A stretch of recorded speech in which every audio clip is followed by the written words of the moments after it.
এই ticket syndicate নিয়ে তো কত ধরনের আলাপ আলোচনা, সমস্ত প্রবাসীদের এটা একটা অভিযোগ। এখানে অল্প পয়সা ইনকাম করে যাওয়ার সময় 70-60 হাজার টাকা, যাওয়ার সময় আসার সময় 80 হাজার টাকা ভাড়াই তার চলে যায়। তো এইগুলো তো দেখতে হবে সরকারের। তো সেই ক্ষেত্রে আমার মনে হয় এই প্রবাসীদের দুঃখের কথাগুলো, তাদের অধিকার আদায়ের জন্য প্রবাসীদের সুনির্দিষ্ট প্রতিনিধিত্ব আগামীর সংসদে থাকা দরকার। আমরা মনে করি 400 সংসদ সদস্য 300 থেকে বাড়িয়ে 400 করার আলোচনা হচ্ছে 100 নারীর জন্য রাখার জন্য। 10% প্রবাসীদের জন্য রাখা যেতে পারে।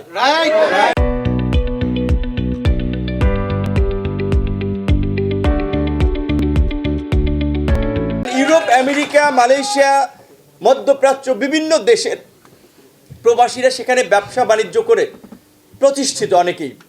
তাদের যে অভিজ্ঞতা, সেটা যদি আমরা দেশের কাজে লাগাতে পারি তাহলে অবশ্যই আমাদের দেশ উপকৃত হবে। এই যে টাকা পাচার, আমরা বলেছি বাংলাদেশ থেকে 28 লক্ষ কোটি টাকা পাচার হয়েছে, কোনো প্রবাসী টাকা পাচার করেনি, পাচার করছে দেশের এমপি মন্ত্রীরা।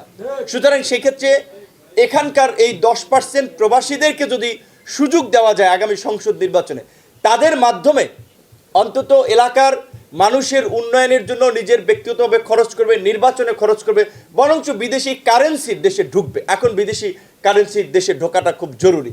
সেই জায়গা থেকে আমি এটা চিন্তা ভাবনা করে দেখলাম, আমাদের দলের সাথে আলাপ আলোচনা করে আমরা আনুষ্ঠানিকভাবে প্রয়োজনে এটা প্রস্তাব জানাবো। আপনারাও প্রবাসী অধিকার পরিষদের পক্ষ থেকে আমরা অন্যান্য সকল সকল প্রবাসীর জন্য সুযোগ তৈরি হবে। অন্তত 10% প্রবাসীদের জন্য কোটা রাখা যেতে পারে আগামী সংসদে। এবং বিশেষ করে এইখানে আমি এমবিসিতে যাই নাই, আমি ওনাকে বলছি যে আগামীকালকে আমি শর্ট ভিজিট, আপনি একটু জানেন তো, উনি তো টাইমটা জানাবে। এইখানে তারা বললো, তারা তো ভিকটিম, আপনারা দেখেছেন যে একজন কর্মকর্তা সে ছাত্রদেরকে, এখানে যারা আন্দোলন করেছিল তাদেরকে জেলেও নাকি পাঠিয়েছিল। তাহলে সে কিভাবে এখনো এইখানে দূতাবাসে থাকে? তাহলে এটার চেয়ে তো মানে উপহাস আপনাদের সাথে আর কিছু হতে পারে না, যে আপনাদের জেলে পাঠাইছে, হুমকি দিছে, সে এখনো এমবেসিতে বহাল তবিয়ত। তো এই ধরনের অবশ্যই বিভিন্ন জায়গায় যারা আছে, ফ্যাসিবাদের দোসর, স্বৈরাচারের দোসর, বিভিন্ন এমবেসিতে, আমি অনেকের কথা বলি, আমি একবার দুবাইতে গেছিলাম, আমার বিরুদ্ধে অ্যালিগেশন দিয়েছিল যে সে জঙ্গিবাদের অর্থায়ন কার্যক্রমের সাথে জড়িত। পরে দুবাই আমাকে ব্ল্যাকলিস্ট করেছিল। পরে অ্যাম্বাসেডারকে বললাম এইবার যে তোমাদের দেশে এই ঘটনা ঘটছিল, বললো তুমি তো কখনো জানাও নাই।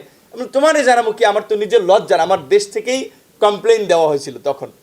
তো এইভাবে বিরোধী মতের কারণে প্রবাসে যে কত মানুষকে হয়রানির শিকার হতে হয়েছে, ক্ষতির সম্মুখীন হতে হয়েছে তাদের পরিবারকে, যারা এগুলো করেছে তারা চাকরিতে বহাল থাকে কিভাবে, আমি তো এটাই জানি না।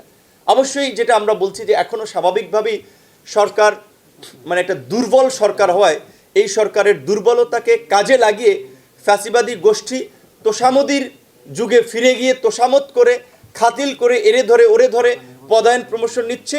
কিন্তু আমরা এই বিষয়গুলো নিয়ে এখন থেকে সোচ্চার হওয়ার কথা ভাবছি।